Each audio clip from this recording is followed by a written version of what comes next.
Donc actuellement vous voyez donc Fatou Sow donc qui était donc possédé donc autrefois par El Capito Shaitan, donc qui a été donc tout simplement capturé par le khalife général des djinns.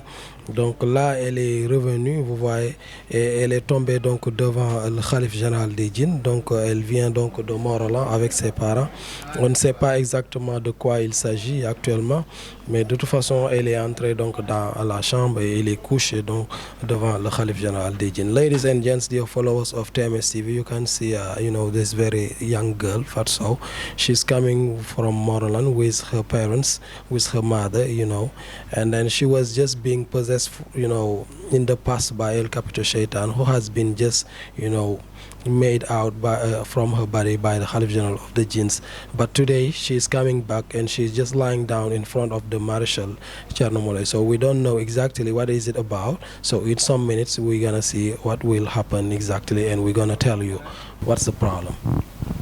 waaw kon ñu ngi lay ziar. ñoo ngi lay delloo. di la dalal ci TMS TV bëggoon xam lan mooy seen tànk fii ci kër gi.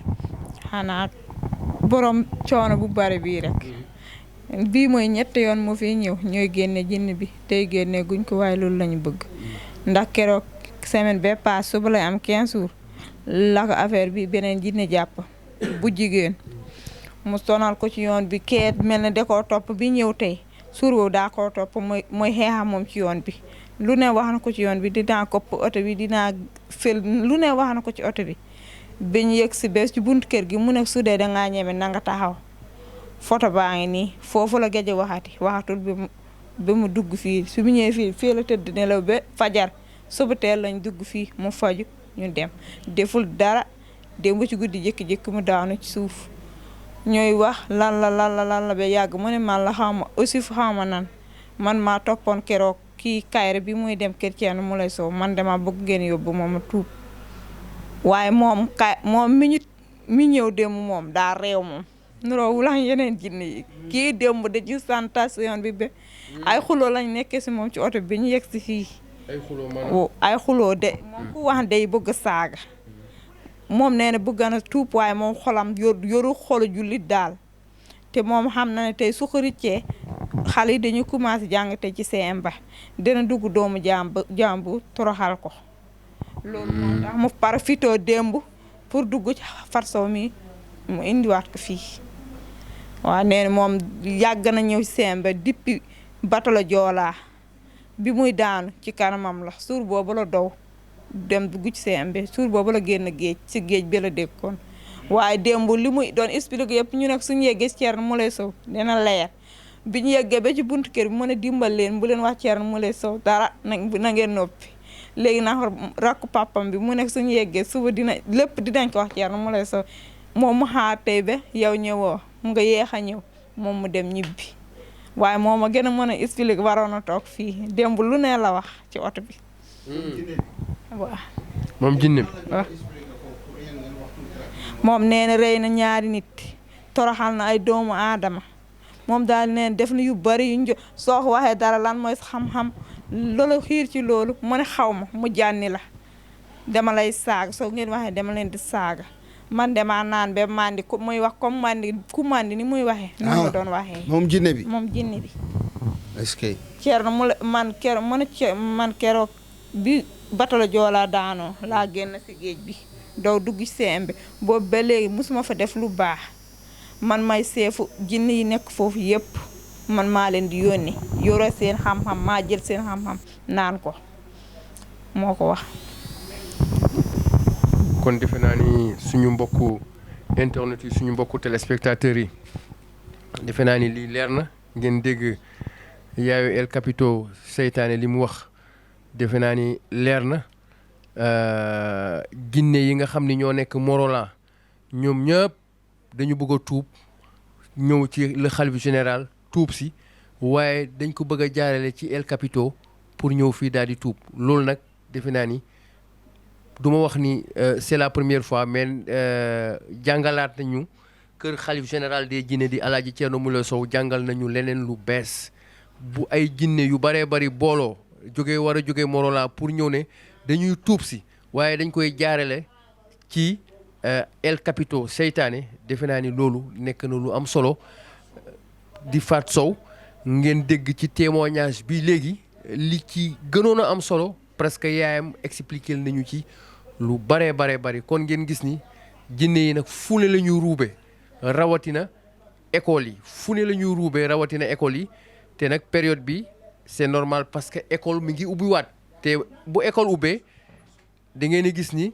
élèves yi dañuy dem di jàngi te bu ñuy dem di jàngi fa lañ leen di kar di leen di dugg seen biir kon defe naa ni loolu lu garaaw a garaaw la lii nag du ngeen ko am fenn fii rek ngeen koy am ñu koy dund en direct ci kër la xalifa général des jinne di Alaaji Thierno Moule Sow moo tax ngeen gis mu forcé léegi dugg ci biir ba daanu fii ci bureau bi nga xam ni moom la xalifa général di dalalee patients yi parce que moom tuuram jotagul waaye li ñuy wax ni dafa forcé kon ngeen gis ni yéen ñu suivre ba léegi sur la TMS TV di télé bi nga xam ni moo feeñal lépp lu nëbboon ñu di ci ànd ak le xalif général le roi médecine traditionnelle international the king of the king le roi des xalif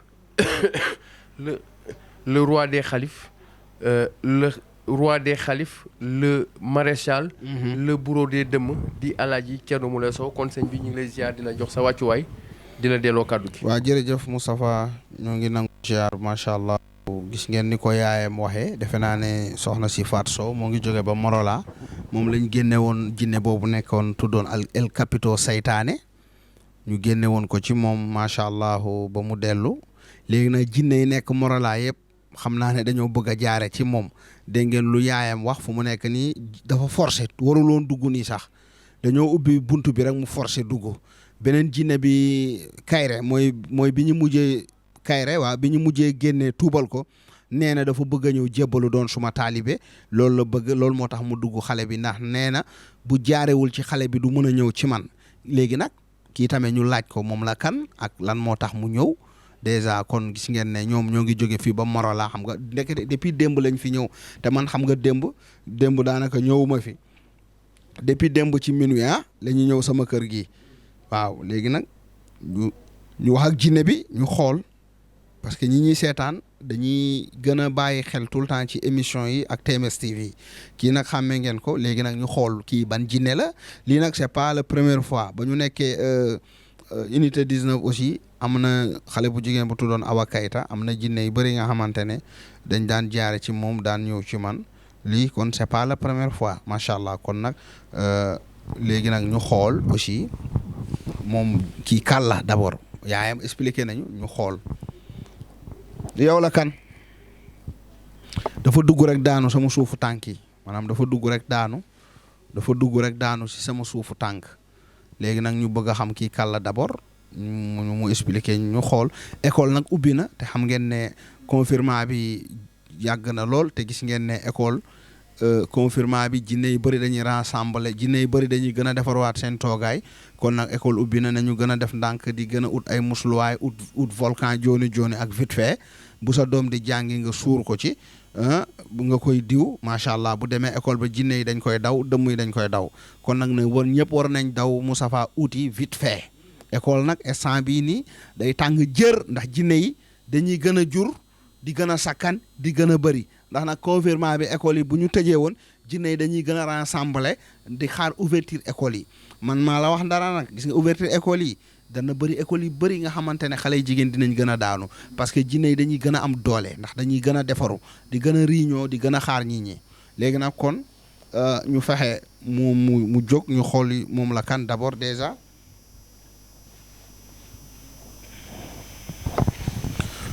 yow la kan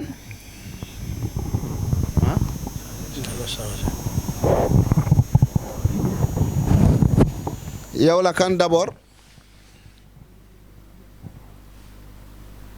yow la kan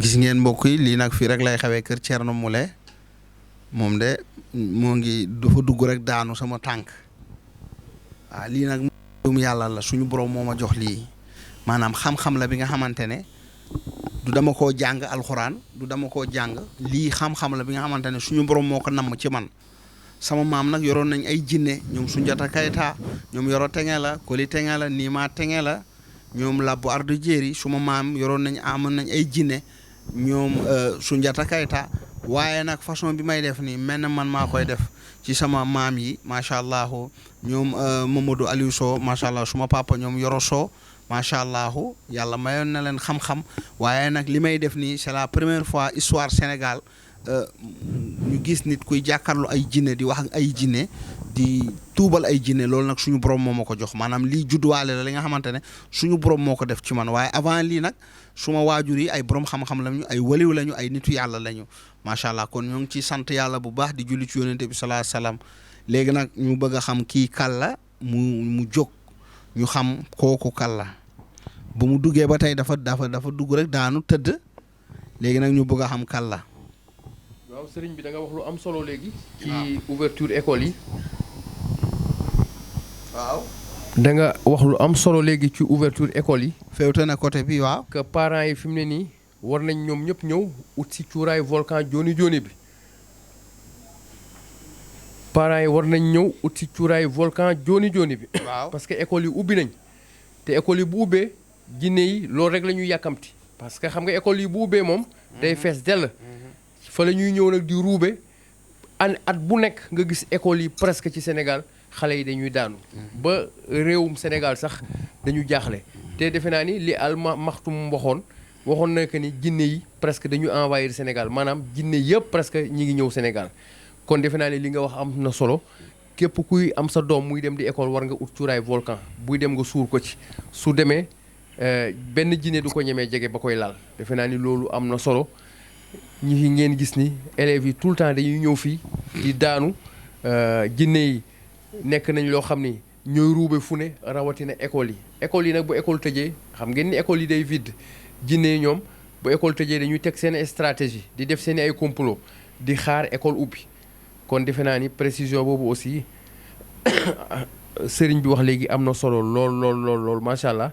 donc ba léegi ngeen ñuy suivre sur la TMS TV di télé bi nga xam ni moo feeñal lépp lu nëbbu woon. Merci à vous Moustapha Fall. Donc vous voyez la demoiselle donc au niveau des images, il s'agit de Fatou Sow que vous connaissez bien. Fatou Sow qui était possédé auparavant par El Capito Shaitan. El Capito Shaitan a été tout simplement capturé par le maréchal Thierno Moulay Sow.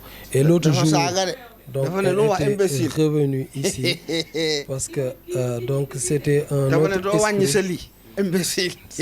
autre esprit donc qui l'a possédé, l'esprit qui s'appelait Kairé. Donc Kairé a tout simplement donc essayé de posséder cette demoiselle pour venir ici pour pouvoir être converti en l'islam et rester ici avec Thierno Moulay Sow et travailler avec lui. Maintenant, comme sa maman l'a expliqué, c'est un autre esprit. Donc l'esprit qu'il avait suivi la fois passée, donc le chef des esprits de Morolan, Osif, qui est venu aujourd'hui parce qu'il veut tout simplement être converti par le Khalif général des djinns et donc pouvoir être sorti du corps donc de la demoiselle et rester ici pour travailler pour le maréchal. Donc il s'agit d'un esprit quand même, comme on l'a dit, qui est un peu incorrect, qui arrive donc à insulter de temps en temps. Maintenant, ce que vous devez retenir surtout, c'est comme le Khalif général l'a expliqué, c'est l'ouverture des écoles, donc l'ouverture des classes. Donc les esprits qui habitent souvent dans les écoles vont se préparer davantage et vont essayer donc de posséder donc les jeunes filles qui sont dans les écoles. Donc faites gaffe et essayez donc d'avoir peut-être le volcan Johnny Johnny, donc l'encens volcan Johnny Johnny, qui pourrait tout simplement vous permettre de ne pas être, que vos enfants donc ne soient pas tout simplement possédés donc par les esprits. Là nous avons donc Fatou Sow qui est possédé par un autre esprit qui est tout simplement venu ici pour être converti à l'islam par le maréchal Khalif général des djinns Thierno Moulay Sow, et il pourra donc cet esprit rester ici et travailler pour le marabout. Maintenant on va essayer de voir donc ce que le marabout donc fera avec l'esprit. Il va essayer de lui faire parler pour qu'il puisse donc se décliner, se dévoiler et dire son nom et dire exactement pourquoi il est là. waaw léegi yow la kan d'abord.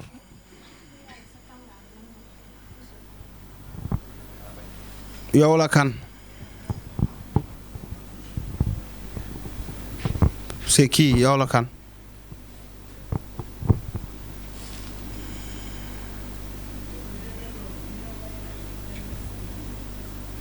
yow la kan. Ismi Joseph. Ismiou Joseph. kii moom xanaa du jullit. duma jullit de. doo jullit yow lan nga. chrétien la. chrétien nga. waaw. lan mooy sa problème lan moo tax nga ñëw nga forcer sama buntu nekk nga dugg te heure dugg seen heure dugg jotul. man damaa maar ci toog bi sànq ba tey maa ngi toog. maar ci toog bi yow la kan lan moo tax nga ñëw fii. wax naa la man la Joseph. Joseph. waaw Joseph mooy lan. Joseph tur la xanaa. tur la waaw lan moo tax nga ñëw sama biir kër gi fii. man damaa ñëw pour entrer diine l'islam xanaa. pour.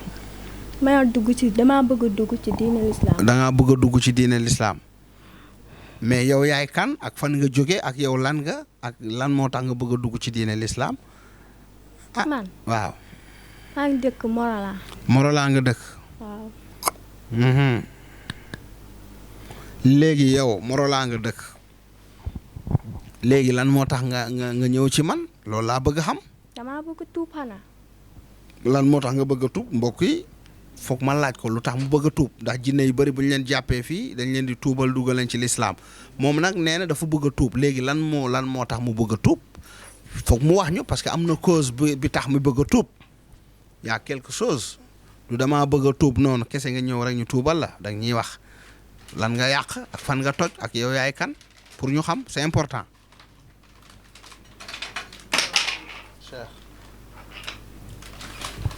waaw waaw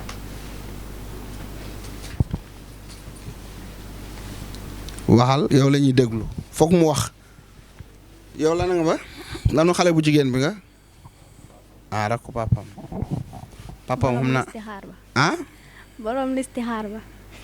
borom listixaar.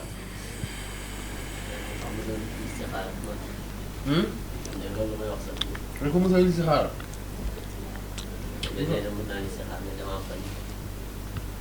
yow loolu loo ciy tontu.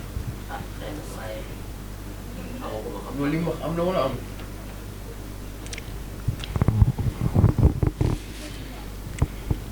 am na. léegi yow la kan d'abord lan moo tax nga ñëw fii tuub pour lan. man damaa maar ci ñaawteef yi may def. yan ñaawteef ngay def yan ñaawteef nga mus a def. man bari na su ma ko naree lim fii la ñuy fanaan. waaw mais danga may limal ñaawteef yu mag yi ngay def pour ñu xam. man damay yónnee waaye duma def. da ngay yónnee waaye doo dem. waaw. lan nga mus a yónnee ci ay ñaawteef yi nga xamante ne juróom la nga limal ma ci yi gën a rëy ci ñaawteef yi ngay def. man waaw. yónnee naa pour ñu reyal ma benn xale bu góor. yónnee nga pour ñu reyal la benn xale bu góor. kooku moo ngi soog a am bac.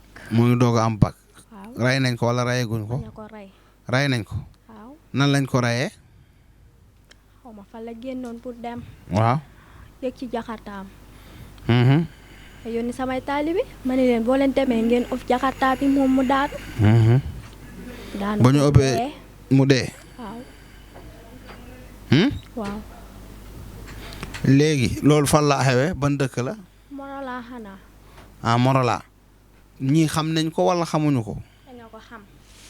xamoo leen ko. ñii xam nañ ko ku xam nga. léegi après dinañ ñëw ñu laaj la du nag xale bu jigéen bi moo def loolu li ànd ak moom jinne bi ko dugg moo def loolu foog mu leer ñi xam du xale bu jigéen bi la mais jinne bi ko topp mooy wax nii ci làmmiñu xale bu jigéen bi ak lan tamit nga def benn waaw jakarta bi ak lan. boobu paase na. waaw. ma dem ci benn xale bu góor tamit. waaw. kooku amul xel. waaw mu tak xelam. waaw. mais man dama kaa feeñu. waaw. ma ne ko naa ñëw si yow. waaw. xam nga ab dof rek. mu dem takk buum bi ci baat bi xaru. mu xaru. waaye man reyu ma ko de kooku moom reyu ma ko man ñaar yoon kese laa xam ci ñi ma rey. waaw. ak lan aussi. ma dem tuurloo benn xale bu jigéen ñaari biir. nga tuurloo leen ñaari biir. waaw. tuurloo ko ñaari biir. waaw te day jàng. day jàng dafa ëmboon. waaw. nga tuurloo ko ñaari biir. waaw. kan moo tax ñu ëmbal ko. je ne sais pas xawma ci dara. xamoo ci dara. ak lan tamit pour ñu xam ñaawteef yi. ak dugg xale yu jigéen ñi xanaa. da ngay dugg xale yi jigéen yi. waaw yow ban melukaan nga yor. man kalbun laa kalbun. xaj. waaw mooy xaj kalbun xaj. si. waaw. waaw loolu nga dugg maanaam loolu xaj nga. c'est pas la première fois ma jàpp jinne xaj jàpp naa fi ay jinne muus jinne xaj. jinne bi lu mu wax. moom lu mu wax jinne bi lan la la waxoon. jinne bi waayu topp Fatou Sow mooy ñëw suñu kër chaque jour. te moom moo ñëw fii tey di tuubi melokaanu bee la yore. waaw. xaw ma ci dara de waaye melokaanu. mosoo jege El Capito. su musaan dugg ci CM bi daw naa làqatu. musuma teg bët. yow ki El Capito doon wax ak yow bokkul yow xaj nga. xaj bu mel nan. noir blanc xanaa. xaj bu noir blanc. waaw. kon CM bi daal dafa bëri ay jinne yi fa ne. waaw. ok dégg ngeen nee na xaj la. ñaataat nga am yow. man ma am 2 téeméeri at ak juróom benn at. 2 téeméeri at ak juróom benn at. yow góor nga wala jigéen nga. man ni ma xool nga ni ma jigéen laa man góor laa. yow góor nga. waaw. léegi yow xale bi lu tax nga topp xale bi nii nii. man topp ma ko de mënuma kaa sax dugg. bopp bi laa jàpp ak loxo bi. bopp bi ak loxo bi. kese. nga jàpp pour lan. dem laa ko jàpp de. muy leer. waaw loolu pour lan la noonu. dama kaa mënal dara mënalu ma ko dara. léegi li nga ko jàpp démb pour lan moo tax nga jàpp ko. pour ma jàpp su mu ñëw fii nga tuubal ba. mu tuubal la. waaw. yow daal da ngaa ñëw pour ñu tuubal la. léegi lan moo tax nga bëgg a tuub xanaa da ngaa tiit wala lan la. waaw man xam nga ne rek ab salopard la. yow mu ne man dama hypocrite man. dafa ab salopard la hypocrite dafa soxor. man nag dama maar ci ñaawteef yi ma doon def. ñaaw ma ñëw fii pour tuub. yow lan ak lan nga gën a mën sa àdduna ci lu bon. ci lu bon. waaw. man mun naa toog di yónnee mais duma dem defi. mun nga toog di yónnee waaye doo dem. xam nga man ab ragal laa tapet laa. ab tàppet nga. waaw. da ngay yónnee mais da nga am ay taalibe. waaw. mais kon yow sëriñ bu ragal nga daal. waaw da ngay yónnee. ragal laa boo naree tàng rek ma peer man.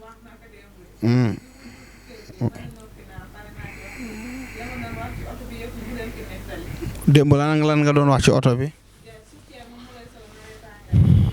su naree tàngal damay peer comme ponu ni muy peeree ma wàcc. waaye su tàngalul damay yéeg ci ko am de waaye su tàngalee damay wàcc. jinne bi loolu la. loolu wax. jinne bi ragal la rek.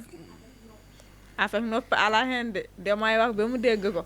kooku nag mooy yaay la ci xale bu jigéen bi. waaye ñoom ñoo jóge ba Morola. waaye nee na moom keneen dootul dugg Fatou Sow moom moo ci desoon ñeneen ñi amuñu doole. xaw ñu ci dara de ñu. waaw chaque jour nag ñu wax kaay léegi yow da ngaa tuub pour ñëw da nga jaare ci Fatou Sow pour ñëw tuub pour nekk sama taalibe wala. man kese maa desoon gis nga fii des na weer. du ko duggati. man li mu jóge fi keroog c'est 15 jours je ne sais pas. mais su ma motoon 1 mois. du ma mën dugg ci moom. ndaxte pouvoir am day gën a yokku rek.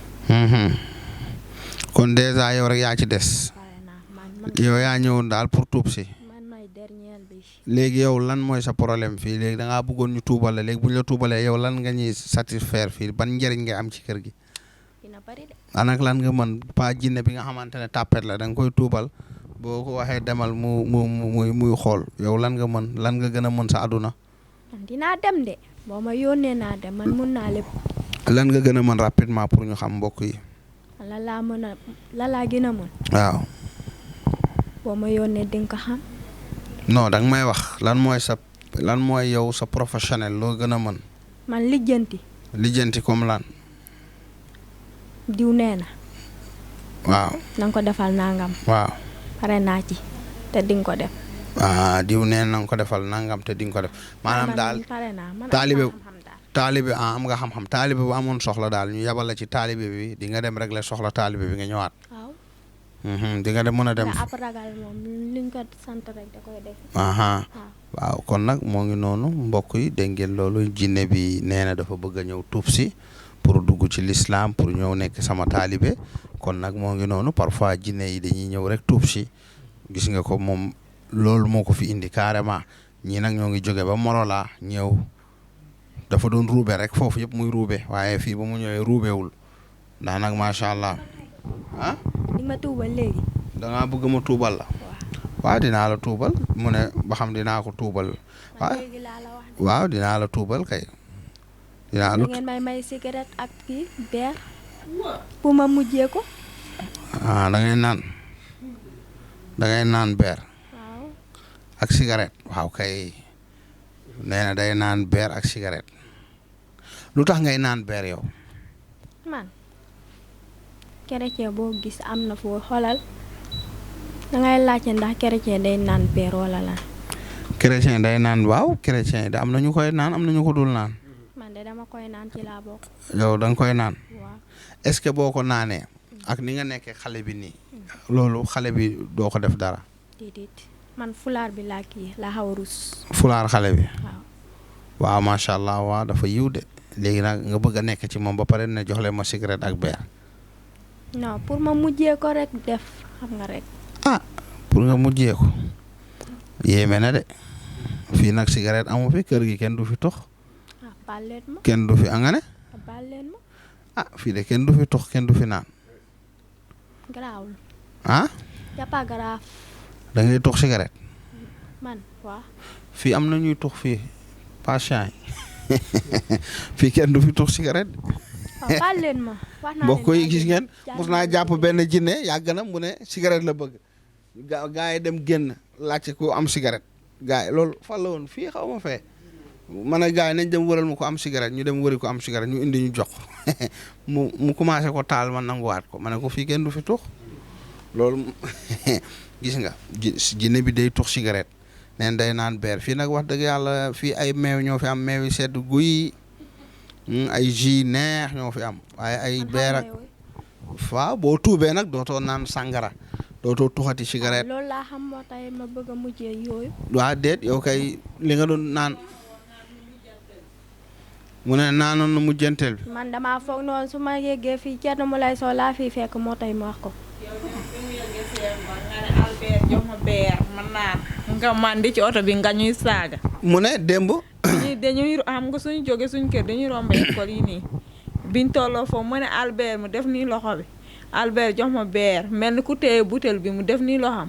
waaw naan ba mel ni ku teg gisuñu de waaye gis nañ ni mu doon doxalee. waaw mu mel ni ku màndi. waaw noonu la doon wax di saaga su waxee mu ne man damaa màndi bu leen topp sama wax damaa màndi sama màndiwul woon ku wax man dama koy mbéj ba mu yegg fii.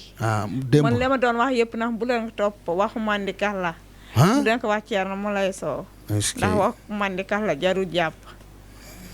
yow ba pare man bii lay mujjee naan tey beer bii. kon démb yow ba ngay ñëw fii naanoon nga beer. wax ak man du baax man su ma naanul rek du ma giif. loolu leer na. mbokk yi du xale bu jigéen bi mooy naan beer de fu ngeen xam loolu jinne bi ko topp mooy naan beer. yàlla tere. du xale bu jigéen bi jullit la boo gisee nga xam ne ku yiw la waaye li mu àndal mooy naan beer mooy jinne bi. dégg ngeen fii lu mu wax lii defe naa ne leer na nañ kon nag macha allah bu ñu ko tuubalee dootul naanati beer dootul toxati cigarette ci kattan suñu borom nga daal di nekk taalibe Thierno Moulay Sow nga xaraamal beer ak sàngara jàpp naa ay jinne yi naan beer ma tere ma tuubal leen naanatuñu beer man ay jinne yéefar yu bëri dama leen jàpp tuubal leen dugal leen ci lislaam déjà uluudu sur bi. dégguma. may naan. looy naan. ndox xanaa. ndox nee na ndox la bëgg a naan waa ndox moom am na fi mun nga indi mun nga xolli kii boobu noonu. man lekkuma de damay naan rek. da ngay naan. waaw doo lekk yow. yow da ngay naan kese. ak tux. mbokk yi ñu jox ko butel bi léegi nag fii amul beer fii ndox la am macha allah jinne bi nag xam ngeen ne nee na moom naankatu beer bu mag la waaye nag. yow lan moo nekk ci sa jëf bi man turu yàlla laa fa gis. sama fan. sa jëf bi. sama jëbi. waaw ah fii kay moom turu yàlla bëri na sama kanam mu ne lan moo nekk sama jébi. kañ laa xam turu yàlla. kañ nga xam turu yàlla. dem ci timis. foo ko xamee. xale bi moo doon jàng téere Laxdari yi boobu noonu. waaw. tee ko nii di jàng. ci laa xam turu yàlla. ci nga xam turu yàlla. nee na sama jébi daf ci gis turu yàlla moom mi jinne bi naan sàngara bi tux moo ko wax. boo koy gis nga ne saa su ne ñu gis ci sama yaram allahu gis ci ay tur suñu borom xam nga ne loolu yàlla la moom mii jinne bi nga xamante ne démb dafa naan sàngara moom mooy wax loolu nee na nag dafa bëgg a ñëw tuub léegi am nag ndox maa ngi ni nga daal di naan fii nag sàngara amu fi léegi nee na mën naa def bien. déedéet bii kay amatu fi yow kay bii kay léegi ashhadu an déedéet moom xam nga en général suñu mbokk chrétiens yi bu ñuy naan wala bu ñuy def dara noonu la ñuy jullee et de Jésus Christ et de xawma lan ak lan waaw man yooyu moom mënuma ko man yàlla boo ko mun. amin waay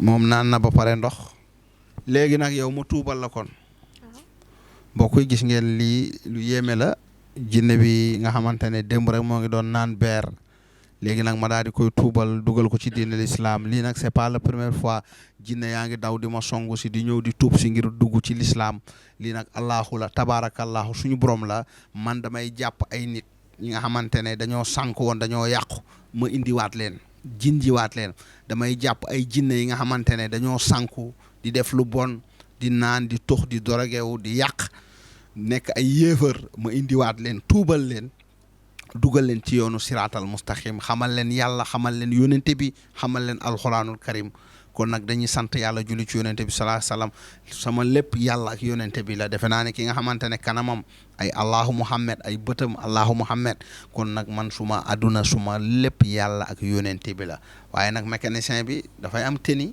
day am ay outils caméraman bi day yor ay caméra li ngeen gis nii nag lii moom direction la fii la jinne yi di naane fii la jinne yi macha allah ñu leen di defalee ay sarax waaye nag jinne kenn mënu ko gis waaye nag tamit li ngeen di gis fii mooy yi fi ne yëpp ay mbir la yi nga xamante ne pour ñu feebar ñi ñu leen di mën a defal ay garab ñu leen di mën a faj macha allah waaye ñun suñu lépp allahu muhammad la lépp yàlla ak yonente bi la defe naa ne loolu la ñuy xëy di dund ci saa su ne di wàcce ay alxuraan macha allah moo tax gis nga jinne yi dañuy màmmee ko fu ne ñëw bëgg a tuub ngir bëgg a dugg diine l'islam ndax nag xam nañ ne fii yàlla rek moo fi nekk ak yonente bi sallallahu alayhi wa sallam kon nag ñu daal di tuubal jinne bi ñu dugal ko ci l'islam ci kàttan suñu borom kon nag waxal ashhadu an la ilaha illa allah ashhadu an la ilaha illallah wa ashhadu anna muhammadan rasulullah wa ashhadu anna muhammadan rasulullah abduhu wa rasuluhu abduhu wa rasuluhu bés ni ki tey bés ni ki tey tuub naa tuub naa dugg naa ci diine l'islam dugg naa ci diine l'islam mbokk yi gis ngeen tuubal nañ jinne bi doon naan démb sàngara tuubal nañ ko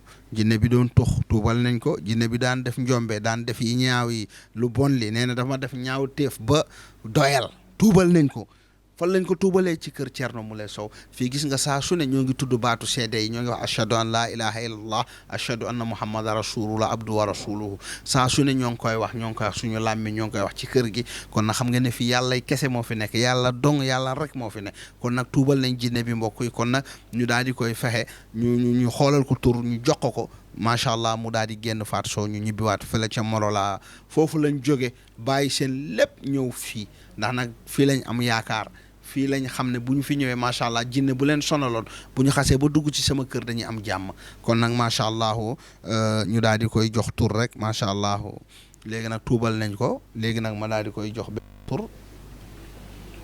sama tur laa wax. waaw na den ak turu Ibrahima. El Capito lan laa ko tuddee woon. Ibrahima ñur gu ñaar ga mulay. Ibrahima ñur gu ñaar ga mulay. tuddee ma Xalil ñur gu ñaar ga mulay.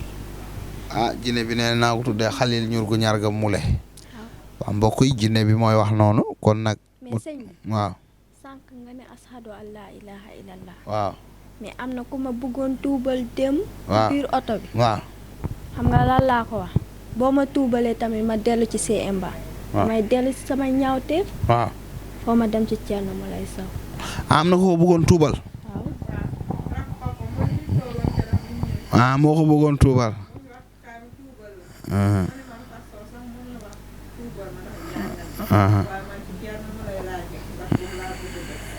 waaw parce que xam nga kenn ku ne ak yàlla lu mu la may dañuy gis may tuubal ay jinne ñoom it ñuy jéem a essayer waaye nag gis nga jinne bi tontu na ko nee na ko man ci Thierno Moule rek laay dem parce que xam na ne fii suñu borom fii la def barke fii la def lépp ba ku fi tuub rek macha allah yaa ngi aljanna kon nag dégg nga lu jinne bi leeral loolu man fekkeewu ma ko sax nag kon nag macha allah xalilu xalilu ñurgu ñaarga mule n'est-ce pas waaw tuddee nañ ko kon xalilu laay xam nga xalil mooy xaritu yàlla xalilu laay ñurgu ñaarga mule kon nag jinne bi tuddee nañ ko loolu mbokku julliti ñi ñaa ngi fees dell ci biti toog di ñu xaar ñoom nag ñoo ngi jóge ba Morola defe naa ne bii mooy 3e xaw ma ñoo ngi ñëw fii macha allah waaye nag ñëw yi yeneen ñëw yu mujj yëpp jinne yi ñooy bëgg a tuub rek mooy waral ñu dugg soxna si Fatou Mata Sow ñu daal di ñëw kon nag macha allah. na ngeen xam ne day jël si garab ou bien day ñëw ziar. waaw macha allah kon nag mbokk yi dégg ngeen loolu kon nag soxna si sa doom a ngi noonu waaye instant bii nii jinne bi moo fi ne kon nag xaaral ñu génnee xalilu laay ñurgu ñarga mu le jinna kon nag génnal bés ni ki tey nga nekk ci taalibe bi di ma liggéeyal doon ci kër gi doon sama taalibe lu ma lay wax nga def lu ma la yónni nga def ko ci kattan suñu borom macha allah lii laa fi nekkee. mais après na julli gee julliwul gee moom xale bu jigéen bi. bu paree mun na dem julli gee kon nag xalilu laay ñurgu ñarga mule ci na yaltu xalilulaahi ñurgu ñarga mule mbokk yi xam ngeen ne lii lu yéeme la lu garaaw la toog fii di tuubal ay jinne rek di leen dugal ci lislaam xalilulaahi ñurgu ñarga xalilulaahi ñurgu ñarga mule xalilulaahi ñurgu ñarga mule xalilulaahi ñurgu ñarga mule xalilulaahi ñurgu ñarga mule jinna xalilulaahi ñurgu ñarga mule mbokk yi gis ngeen jinne bi moo ngi génn jinne bi moo bëgg a ñëw ci man tuub jinne bi moo ngi jóge ba Morola mu ne damaa bëgg a ñëw ci Thierno Moule Sow tuub mbokk yi xam nga ne lii lu rëy la xam nga ne suñu borom suñu borom kat am na lu ma bàyyil suñu borom kat moo ngi may bàyyi xel ndax nag ñu mel ni ñii ñu yaakaaruñu fenn lu dul ne xaaral ñu dem ci Thierno Moule tuub kon nag suñu borom maa ngi lay sant gu amul app sant gu amul commencement amul fu mu jeexee damay xëy di sant rek xëy sant ba dee macha allah xalilulaahi ñurgu ñarga Ibrahim xalilulaahi ñurgu ñarga Ibrahim gis ngeen xalilulaahi gis ngeen xale bu jigéen jour bu njëkk génnee jinne bi ci moom jinne bi nee na bu jógee day muuru gis nga ko dafa yiw muuru xalilulaahi kurus baa ngi kër ga xalilulaahi ñurgu ñarga Ibrahim xalilulaahi ñurgu ñarga Ibrahim xalilulaahi ñurgu ñarga mule xalilulaahi ñurgu ñarga mbokk yi jinne baa ngi génn xalilulaahi ñurgu ñarga xalilulaahi ñurgu ñarga jinne baa ngi génn xalilulaahi ñurgu ñarga xalilulaahi ñurgu ñarga jinne baa ngi génn xalilulaahi ñurgu ñarga mbokku julliti mbokku taalibe yi yaltu jinna yaltu xalilulaahi ñurgu ñarga xalilulaahi ñurgu ñarga xam nga ne suñu borom rek moo mën a maye kon nag sant nañ la bu baax a baax suñu borom allahu tabarakallahu ku baax ki ku màgg ki ku tedd ki ñu ngi lay sant xalilulaahi ñurgu ñarga Ibrahim xalilulaahi jinna xalilulaahi ñurgu ñarga mule xalilulaahi ñurgu ñarga jinne baa ngi génn ci Fatou Sow xalilulaahi ñurgu ñarga moo ngi ànd ak yaayam ak rakku papam xalilulaahi ñurgu ñarga xalilulaahi ñurgu ñarga xalilulaahi ñurgu ñarga xalilulaahi ñurgu ñarga yaltu xalilulaahi ñurgu ñarga xalilulaahi ñurgu ñarga xalilulaahi ñurgu ñarga mbokk yi jinne baa ngi génn xalilulaahi ñurgu ñarga xalilulaahi ñurgu ñarga yaltu sarga foyra yaltu xalilulaahi ñurgu ñarga xalilulaahi ñurgu ñarga xalilulaahi ñurgu ñarga jinne bi moo sàkku ñëw fii ci man jinne bi moo sàkku pour ma tuubal ko yaltu jinne bi moo bëgg a tuub si jinne bi moo bëgg a ñëw fii ci man yaltu génnal Fatou Sow yaltu génnal ci doomu jàmbur bi yaltu xam ngeen ne jinne bi dafa daan naan sàngara di tux cigarette waaye bés ni ki tey araamal na sàngara araamal na cigarette yaltu xalilulaahi ñurgu ñarga mule xalilulaahi ñurgu ñarga xalilulaahi ñurgu ñarga xalilulaahi ñurgu ñarga xalilulaahi ñurgu ñarga mbokk yi gis ngeen jinne baa ngi génn ci nit ki gis ngeen la lu yéeme la lu doy waar la jinne baa ngi génn xalilulaahi ñurgu ñarga xalilulaahi ñurgu ñarga xalilulaahi ñurgu ñarga jinne baa ngi génn ndeysaan gis ngeen liggéey bi lu yéeme la lu ne ngay gis ci liggéey bi xalilulaahi ñurgu ñarga ndeysaan bu demee ba aduna bi yëpp léegi xam jinne à cause de Thierno Moule Sow la ndax nag dañ koy wane di ko publier doomu aadama yëpp di ci jàngee di def di ci am xam-xam di ci yeew bu baax a baax kon nag ñoo ngi sant yàlla di sant TMS TV ci kaw ci kanam ñiy liggéey TMS ñëpp ñoo ngi leen di ñaanal jàmm ak yokkute kon nag yàlla na yàlla def jàmm gis ngeen liggéey bi macha allah saa su ne ñi ñaa ngi yeewu ci TMS. Ibrahim Xalilulaay ñurgu ñaarga Ibrahim kii Moule Xalilulaay ñurgu ñaarga Xalilulaay ñurgu ñaarga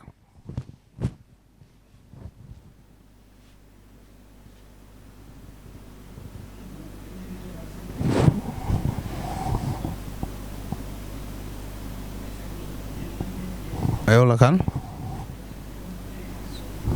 Fatou Sow moo nekk nii na nga def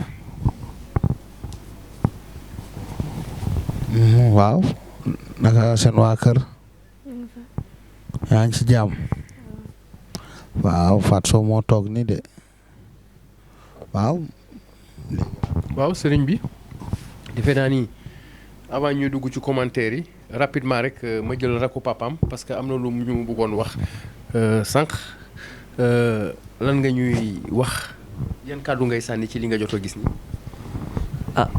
xanaa di ko rafetlu rek ndax lii moom yaakaar naa leer na dañ ko doon gis ci télé bi wala ci internet bi souvent doo ko mën a gëm sax mais boo demee ba toog jàkkaarloo di nga xam ne lii carrément dëgg la moom nag yaakaar naa bii du première fois ñu koy andi fii nii te saa buñ ko andee comme nii rek lay demee buy delluwaat day mel ni sax ku doon nelaw yaakaar naa pour ñi koy weddi tamit dëgg la leer na ñëpp di dëgg la mooy yàlla la ñu ñaan rek mu gën a continuer bi ci des wax na sànq ci élève bu faatu keroog ci Morolan foofu ci moto Jakarta exactement noonu la demee muy tudd Raphaël Ciss ren jii nii la am bac ren la am bac nekk nouveau bachelier jour boobu jouru mariage magam bu jigéen jour boobu ci guddi la génn dem di ñëwaat mu def soog ay 2 heures du matin boobu kenn rombul heure boobu noonu dem ba ay fajar tombeek heure boobu noonu lañ ko gis fekk mu gaañu ndax moto bi daa saaraan mu dal ci benn pënë mu daanu noonu la demee am na beneen bu mu waxaat tamit boobu peut-être mën na nekk kooku ndax ci 1 an ci ginnaaw am na benn waaye bu doon liggéey ci suñu mairie tamit dañoo jékki-jékki gis ko mu pand boppam faat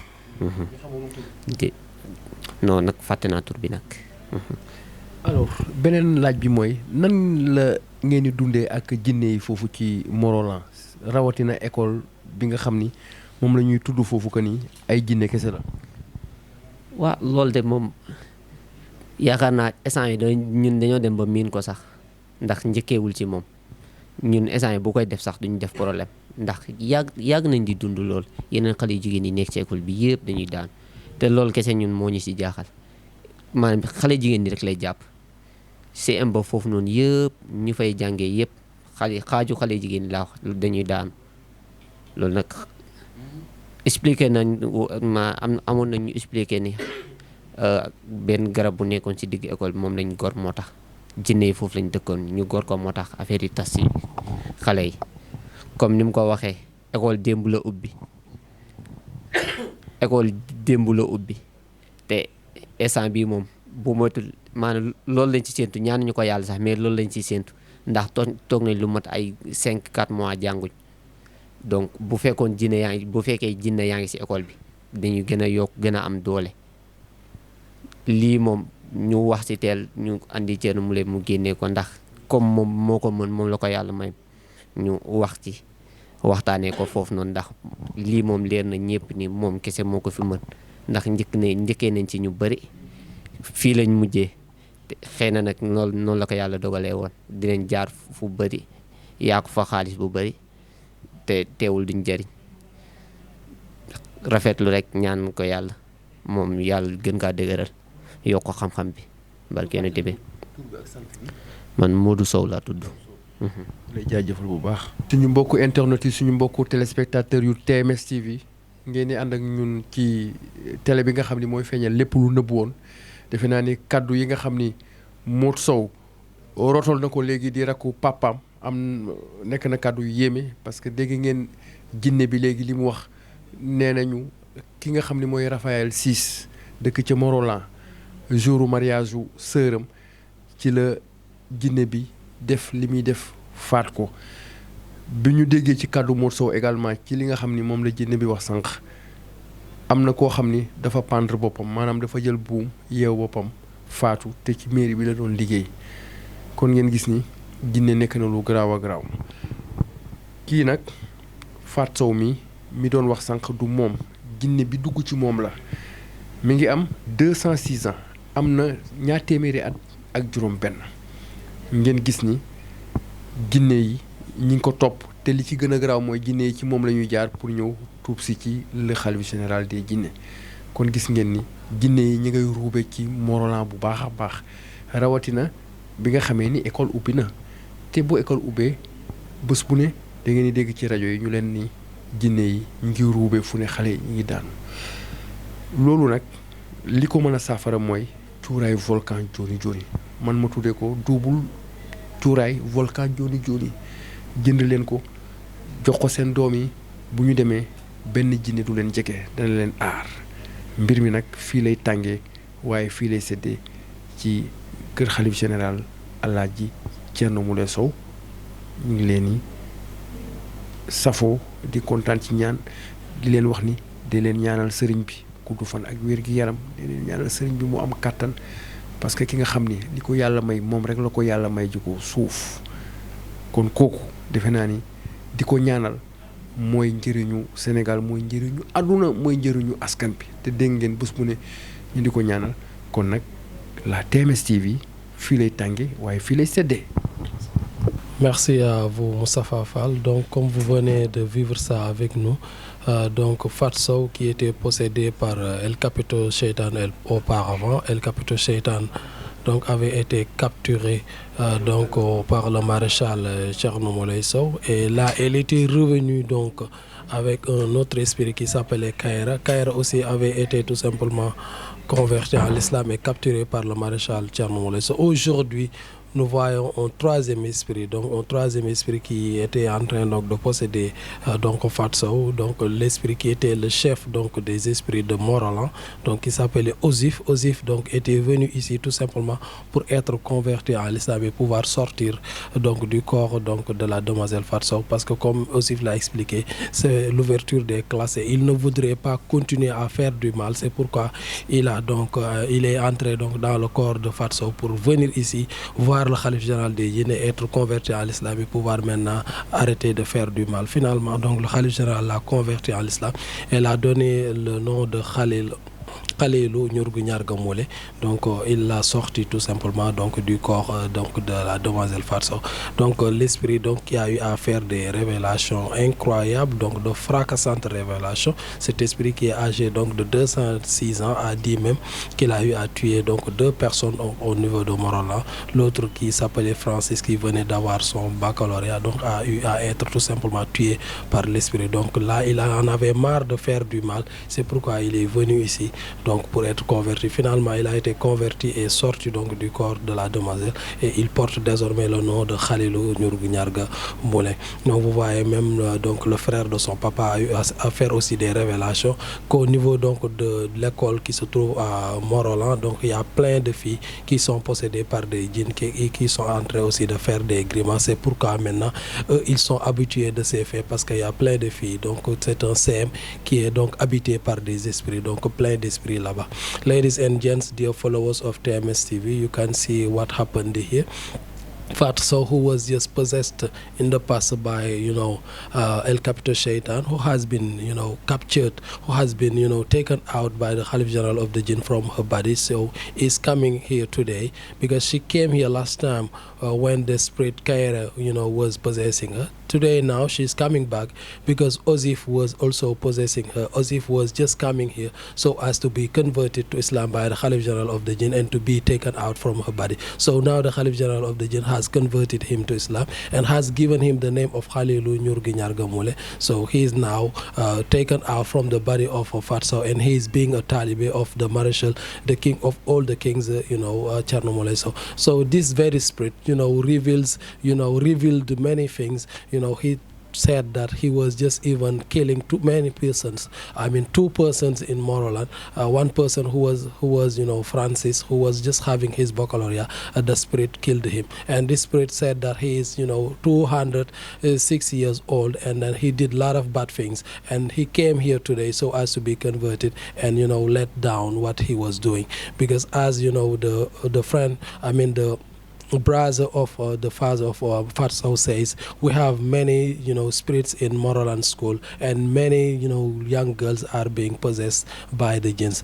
But thanks to Chernomole, so these kind of persons that are being possessed by jinns can only be here, and then they will be just delivered from this very evil. So thanks for following us on TMS TV. This is what is happening. You see then this very lady Fatso, that's not the person who was talking, but that's the jinn who was possessing her, who was talking. So thanks for following us, and thanks for being with us every time on TMS TV.